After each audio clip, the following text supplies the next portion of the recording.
Good evening, family. It's your girl Spirit Child in the house tonight. I'm going to do a little new format on our series called Finding Ourselves. I felt it was unfair to the family to interview other people and not know anything about your host. So tonight, I'm going to be in the hot seat answering the questions. And my ride or die, not only is he producing this segment, but he's also going to be interviewing me as well.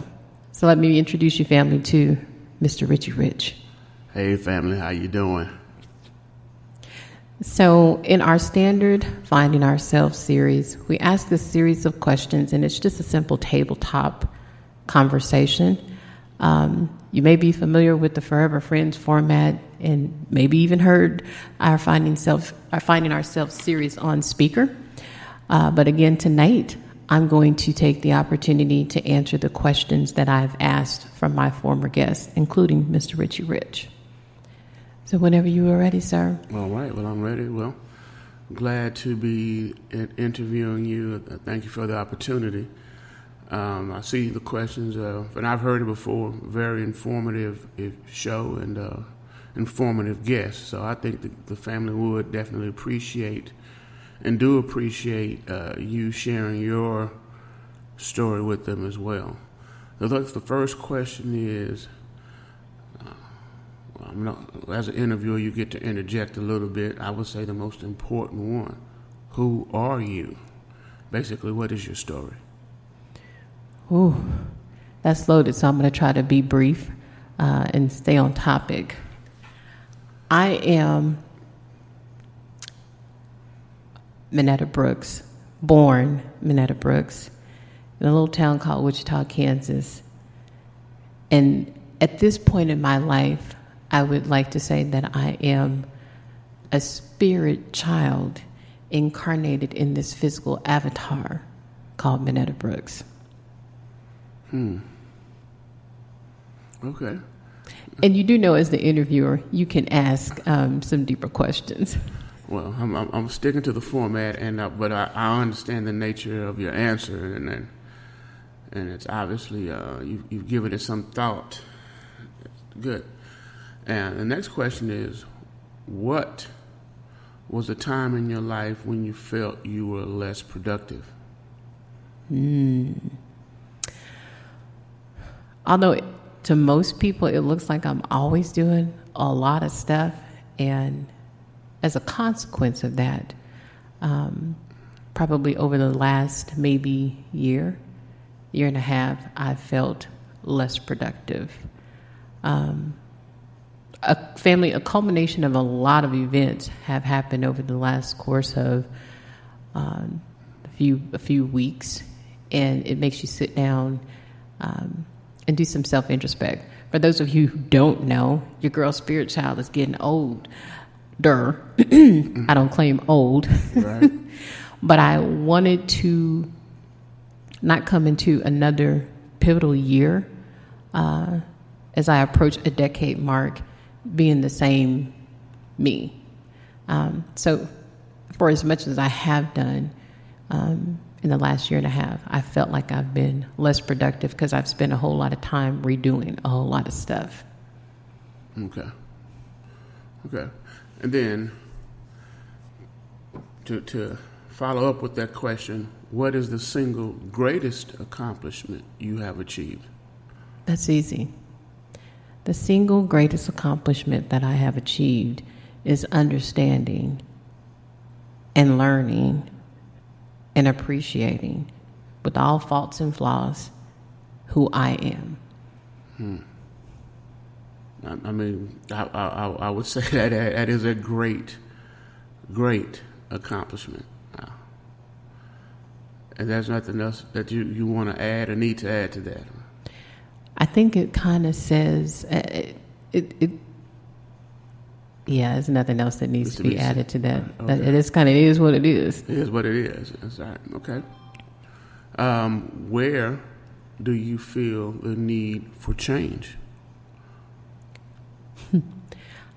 The need for change happens now. We talk, you and I, all the time, me and some of my other students, about transformation.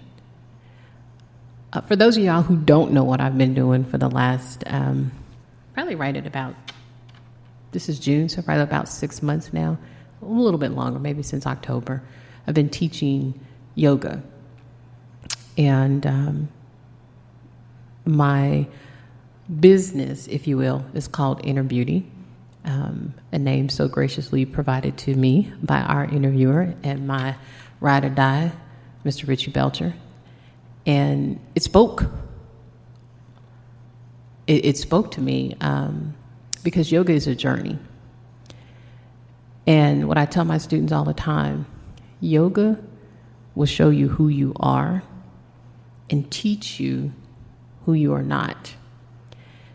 Every personality, if you will, that you can put on each day for us women when we throw that wig on or tuck that comb or paint on that blush or that mascara is putting on a layer of a personality. And maybe that personality may not necessarily be who you are, but who you are attempting to be for that moment, for that space, for whatever reason that is.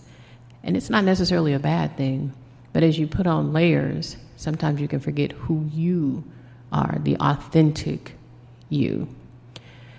And so as I've been going through this journey, teaching my students, learning about myself, learning what I can and I can't do, not only in the yoga studio, but just in my relationships with my hubby sitting across the room from me, and in my relationships with my family and friends, it came to me, oddly enough, this morning, after teaching yoga class, that's it. That's it. That's what's going on. That's where you need to make the need for change. That's where you feel it. Okay. That's where I was feeling the need for change. I was like, oh. I was sitting next to my copper pyramid. That was one of the very first Christmas gifts that I received. Mm-hmm. And it was so weird because I had two of my students in class this morning. And those of you who don't know anything about pyramids, to get the full effect of a copper pyramid, you have to align them to magnetic north. And so as I was sitting this pyramid up last night, it just so happened that the alignment of where the students came into to the class this morning, it was the three of us, and we were sitting in what would be the crown chakra, the third eye, and your throat chakra. And you'd have to get a visual of this because I'm a visual kind of girl. And I was thinking of all the reasons why I needed to sit in this pyramid. I had thrown some yellow fluoride on the ground because yellow is a sacral chakra and it's tied to humility. And I had some hematite on all the cardinal points because it disperses negative energy. And I had some selenite because it backs up all of the hematite. And so I'm like, it has to be fortified and it has to be grounded. And as the three of us sat in our final meditation, it was weird because even though the lights were down, the alignment at that particular moment was polarized, and then all of us just started feeling the skin just like start prickling on our arms, and it was like, oh, the Creator does everything for a reason. Nothing happens by coincidence, only God orchestrated events, if you will. And I said, And one of my students, we'll call her Tiffany Blue to keep her anonymity. She said, sis, did you feel that? And I said, yeah. And I said, but you know what is so much more interesting about this? She said, what? I said, look at how we're sitting. And she said, oh my God, that's what it is. And it was an overwhelming need, not only just for me, for change and for clearing and for healing, but I had been listening to my students talk about this, and somehow or another the pyramid came up, and I remembered, I have one of those. Right. Let me pull that out, dust it off, and make some use out of it.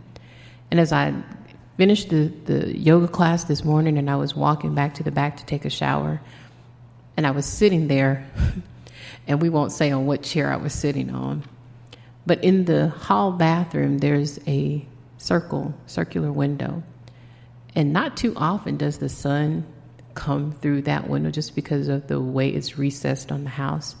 But I was sitting there thinking, oh my God, you need to take off these personalities of all these people that you're trying to be.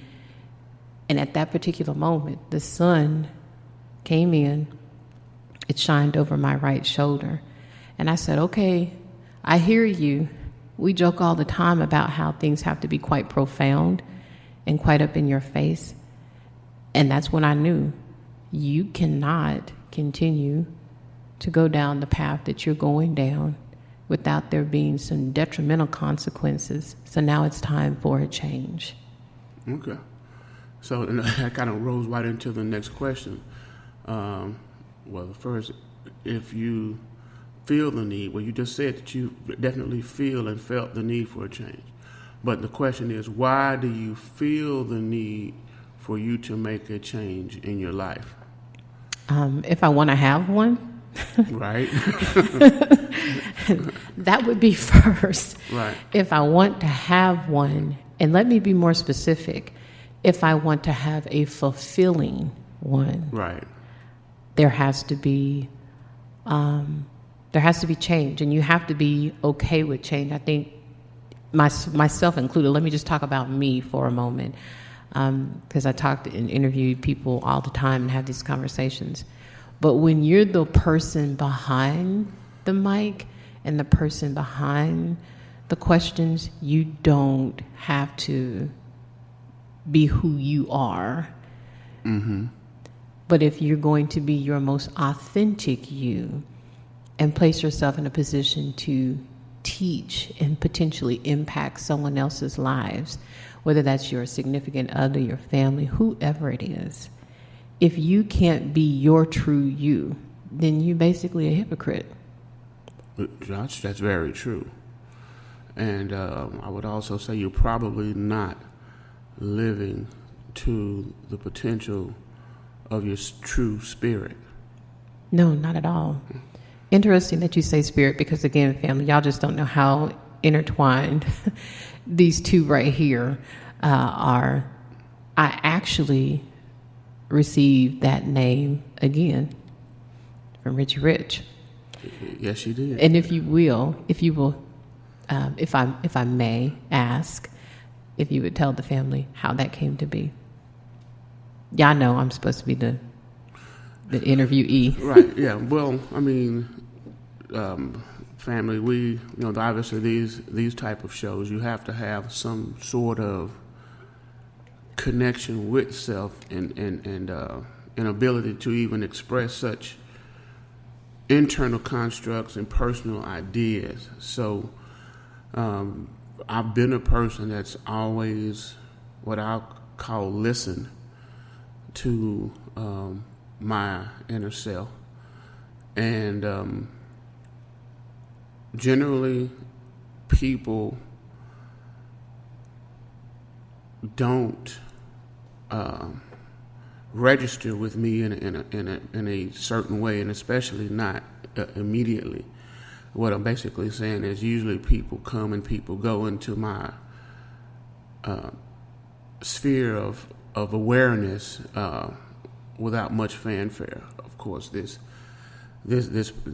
at this time this lady didn't. And generally, the way I do things is what is it about this person that makes me remember them?